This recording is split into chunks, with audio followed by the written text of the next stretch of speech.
Occasionally, magic falters. Other times, what may seem to be a death of magic is merely a transformation. A rebirth. We see this in the spells we cast, such as Counterspell or Anti-Magic Field, a work of magic that can cause magic to cease, but the magical effect of anti-magic remains.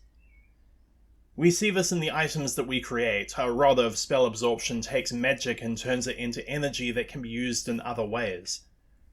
The important thing is that from change comes renewal. My name is Red NZ Blue, and this is actually the part that I stopped talking. Because today I'm speaking to you as the Dungeon Master, the man behind the curtain. Today, I'm going to talk about why the magic of this channel has briefly faltered, but will not die.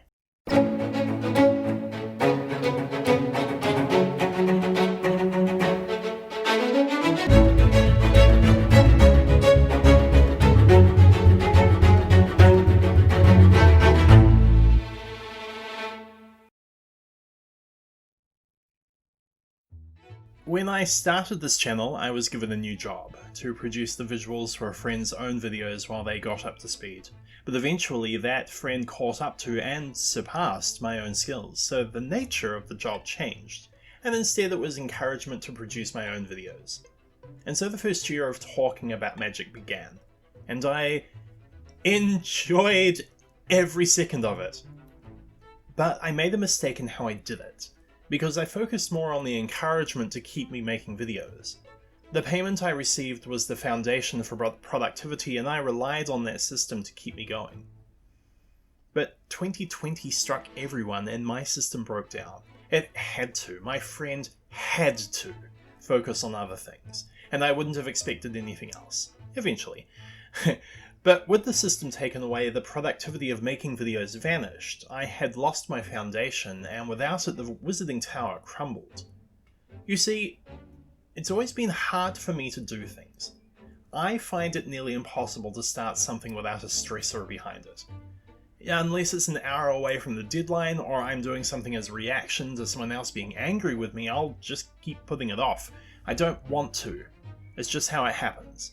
I dither and tell myself I have to do the thing over and over until the ball of collected anxiety finally gets strong enough to overcome my procrastination.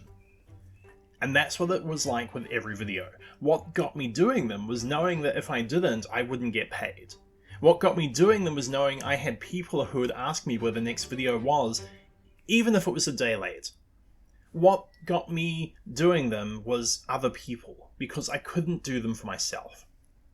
Until now. Until now.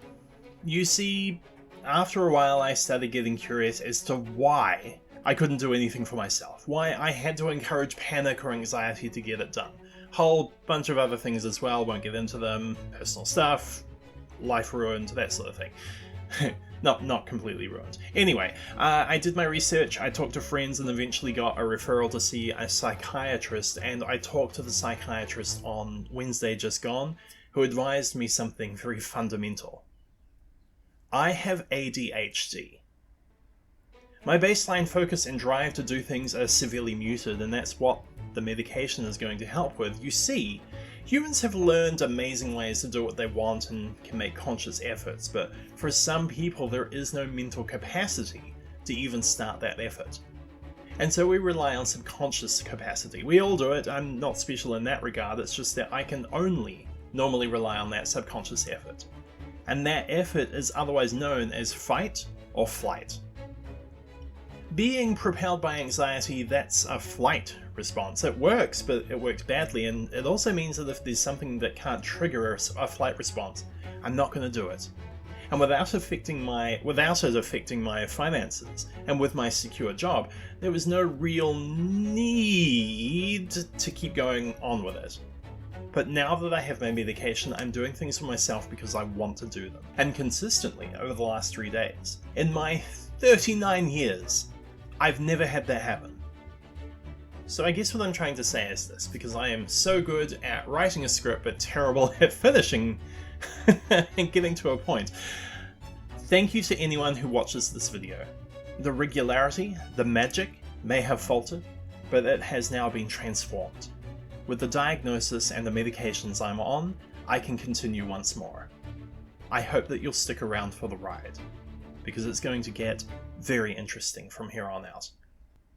And P.S., don't think that this gets you out of the end of year exam, that's still on its way. So until then, in a very real sense, to be continued.